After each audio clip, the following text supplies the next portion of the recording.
So now we're going to get into some coaching techniques. So you know how to coach, and now we're going to give you a system to coach. So this is called the G.R.O.W model. So G.R.O.W, and they are, of course, a mnemonic device or a memory peg for remembering the various functions of this. So these are 55 questions. And it's not one question, it's 55. It takes you through a flow. And these questions, once you do this a few times, what will happen is you'll start to learn what questions to ask, and you won't need that as a script anymore. And you can basically go through mentally those same sort of questions and take a person through that process, but quicker. So this is doing it the slow way. The slow way just to learn it, just to become familiar with it, just so everything works, and then you can speed up with it. And this is a model that whenever you do a life coach certificate, a life coach diploma, or you do anything that's very life coach focused, they will teach you this particular model. So 99.9% of coaches use the G.R.O.W model. And I say 99.9% because I don't know every single school in the world. And there probably are some wacky schools out there. But the thing is this particular model is what most coaches know to be coaching. And they also take this into the corporate environment. So whenever you hear people who say, I'm a corporate coach, I go into companies and I help solve problems, they will typically be using the G.R.O.W model. They might not have it scripted like that, and they might not sit down with you like you will and go through it.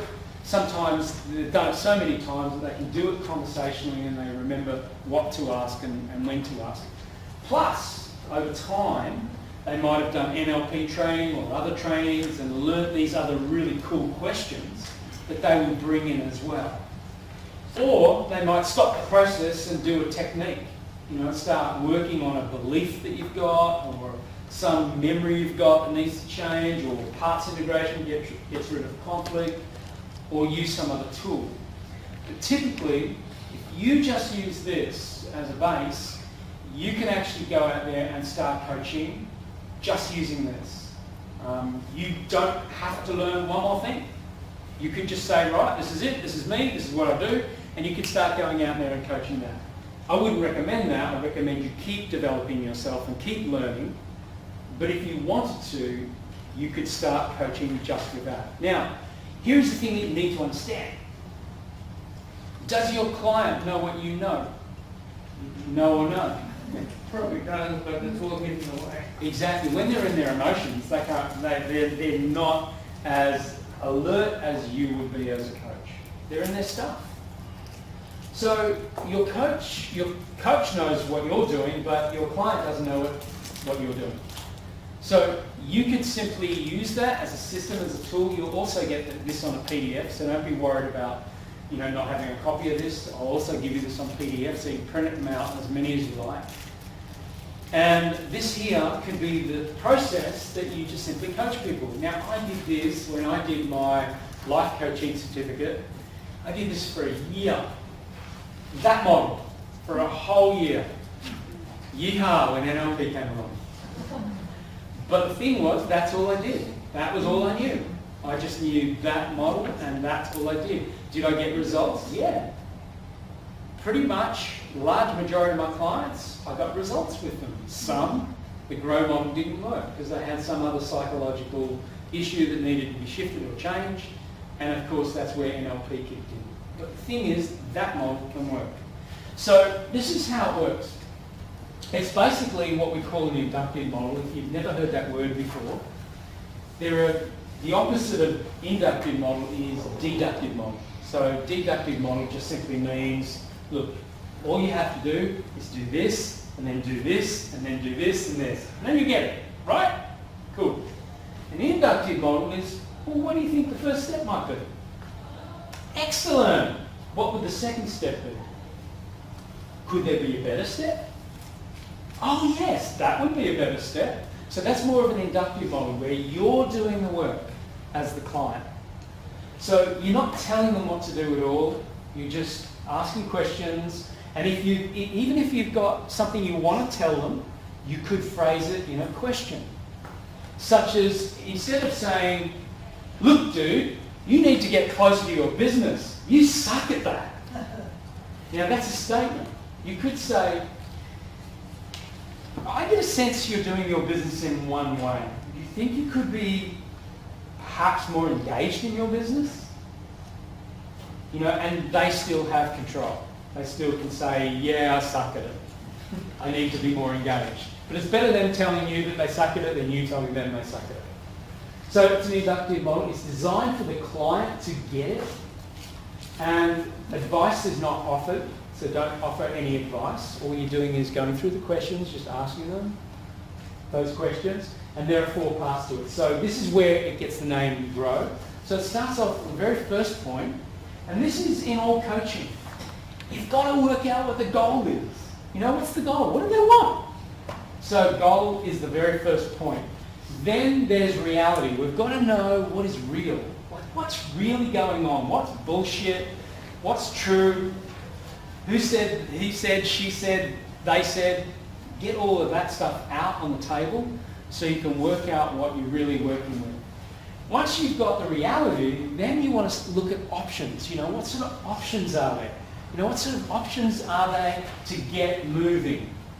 And then finally, the way forward. So that when you get to this part, it'll feel like your tyres are just spinning. When you're at the G part, the goal and the reality, it'll just feel like you're making no progress whatsoever. So be okay with that. But when you get to the options, the way forward, you'll feel like you're motoring ahead now. It'll feel like your tyres are gripping and you're now moving along quickly. So the first step though, which is beyond the G.R.O.W. model, is the issue. You have to work out what are you going to actually work on? What are you going to take the G.R.O.W. model to? So it must be real and important to them. Because if it isn't, they'll come and go, oh yeah, okay, let's do this. Yeah, okay. Yeah, come on. Go. And there'll be no engagement from them, no buy-in. Often you ask them to write it in one sentence or say it in one sentence, just so you can get really, really clear on what is the problem. Because remember what happened over here? What we saw is we saw a whole cluster of things. So what we needed to do, like we couldn't have started the G.R.O.W. model there at all. We would have had to have said, okay, what part of that do you want to work on? And in a coaching session, one of the biggest problems that coaches make for themselves is they chunk a big problem. I hate my life. Okay, let's work on that. Where do you want to start? Well, I hate my job. I hate my partner. I hate my family. I hate my friends. I hate the world. Okay, so which part of that are we going to work on? It's chunked up too high. So we want to get down to some very specific detail. So if we can write in one sentence, we know we've got it nailed. So someone will say, okay, so what's your problem? Time management. Okay, so how is that a problem? Time management. Now that's just them repeating themselves. So you say, how specifically is time management a problem for you? I need more time. Still, it's up there. So how much more time do you need? If I could get an extra 30 minutes a day, I'd be happy. Awesome. So, can you put that in a sentence? I want 30 minutes extra a day. So you can even get a bit more detail. 30 minutes extra to do what? But it's very, very specific now. If it's negative, reframe it. And the example I gave you wasn't exactly negative, but it was a reframe. So if they say, okay, my goal is to kill my boss. You go, okay, well, now I'm a coach and a murderer. And so you say, okay, so what would you prefer instead? Is a really good question to ask. What would you prefer instead? And you go, I prefer to be out of that job. Awesome. So what would you prefer instead of just being out of that job? I prefer a job with more meaning. Okay, so what sort of job would have more meaning for you? I'd like to be a plumber. Awesome. So, where are you now? I'm not a plumber. Okay, excellent. And you want to be a plumber. Awesome. At least we've got somewhere to go, yes? But it came from, I want to kill my boss. So we just keep asking the question, reframe it, because we want it in a positive space. We want to guide a person to positivity, not negativity. Yeah? Not a not outcome, as we say. So that was the example. Turn the issue, time management, into a goal. So find an extra 30 minutes a day. So that was the example that I gave you earlier. So we've decided an outcome for the session. So when we go, actually I need to explain this a little bit more.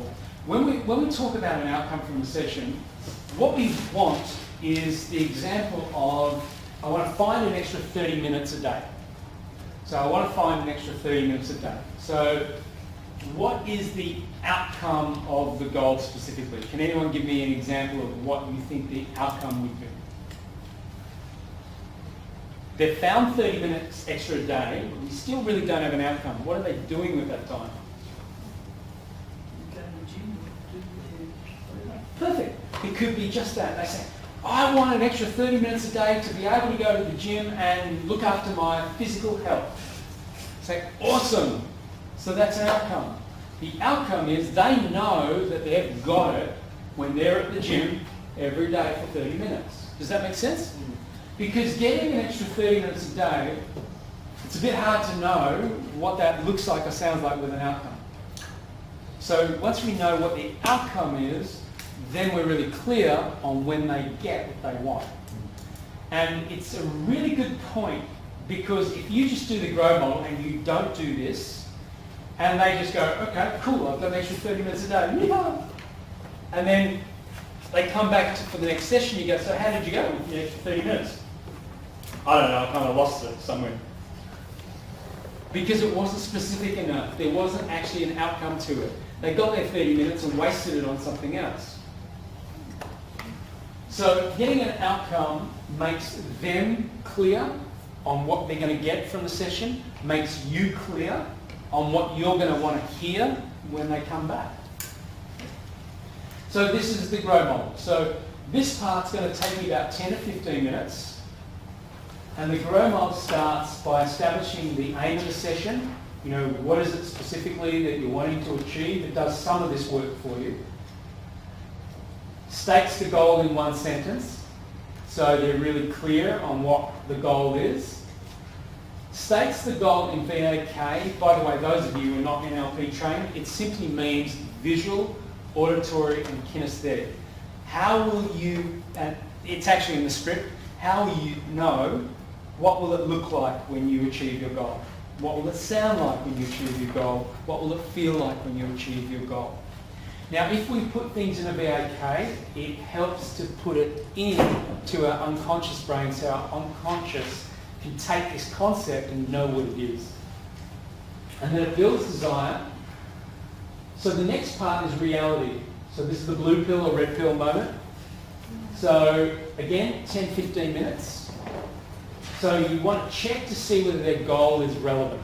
Is it still relevant given the reality of what's going on for them? Like someone comes to you and says, you know, I want an extra 30 minutes a day, and then you find out their reality is that, you know, they work from, it takes them an hour to get to work, so they've got to leave at 7 o'clock. They usually start at 8. They go right through to 7 o'clock. It takes them an hour to get back home, that's 8 o'clock. And then they want to spend, you know, 1 hour good quality time with their family. So that's now 9 o'clock. Then they've got to eat somewhere in there, you know, so that's 9:30, 10 o'clock. And then they tell you they've got another 3 hours of tasks, and now we've just got an extra 1 hour of time we don't have. So you go, okay, reality, this isn't going to work. Something's got to change if you want that extra half hour to go to the gym. So this weeds out any obstacles, any things that are in their way, and it also works out whether any of these obstacles are actually real or imagined. Now, people will imagine things all the time. You know, we were having a conversation at lunch there, and someone said to me, I want this goal. I want to achieve this. And I said, so why can't you achieve it? And they said, because of this. And this was a belief system that wasn't true at all. But they believed it was true. So this part might bring up some of those things, such as beliefs that are completely untrue. And this also contextualizes the issues, so you can work out, you know, this particular problem, is this a problem in all contexts? Or is it just a problem at work or at a particular moment at work? It's not a problem like, they might say, everybody hates me. And you go, okay, does everybody really hate you? Yes, everybody hates me. And you find out there's just one person that's their boss. Probably not the best person to hate them, but that's the situation. It's not everybody. Now we move to the options. So this takes about 5 to 7 minutes to work this out. So this continues, of course, to build desire for the goal. It begins to seek a solution. At this point, you might start feeling you're working things through. You go, okay, we can do this, I can do that, I can do this, I can do that. And you'll get all those solutions. Now the way forward is the final part. This, now they're building an action list of all the things that they're going to do. They're working out timeframes when they can complete these various actions, and it removes the effect side of the equation. In other words, they are now a cause. They're taking full responsibility for everything they're going to do after the coaching session. And it keeps the client at cause. Now, there's a final part of this, which is technically called the nail down. And the nail down is when we assess the client's intention, enthusiasm, and commitment to doing what they said that they were going to do. And this is where you simply say on a scale of 0 to 10, what's your enthusiasm to get this thing, to get this stuff done that you said you're going to do? And if they say 1, now you've got a problem, another problem to work on. And that is they've got no motivation to do the work, and chances are if their motivation is low, they won't do it. So do you want to see it demonstrated? So you can hear it, see it, get a sense of it? Yeah?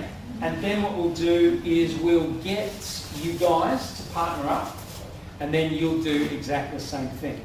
So this is a model that you can actually use anytime, and it works very, very efficiently. All you basically need is you need the script, and I've scripted it completely for you, so you don't have to concern yourself about what question to ask whatsoever. So you've actually got a model. Actually, can I get a pen, guys? Can you throw? No, it's okay. I've got one. Thank you. So I'll also have my demonstration sit up here. And the reason I want to make this a visual demonstration as well is I want you to watch. So watch what happens to them. I'll point things out as we go without interrupting their flow too much. But essentially I'll make little points here and there. But your job equally is to watch when they get to ahas or oh my God or oh yeah, or those moments.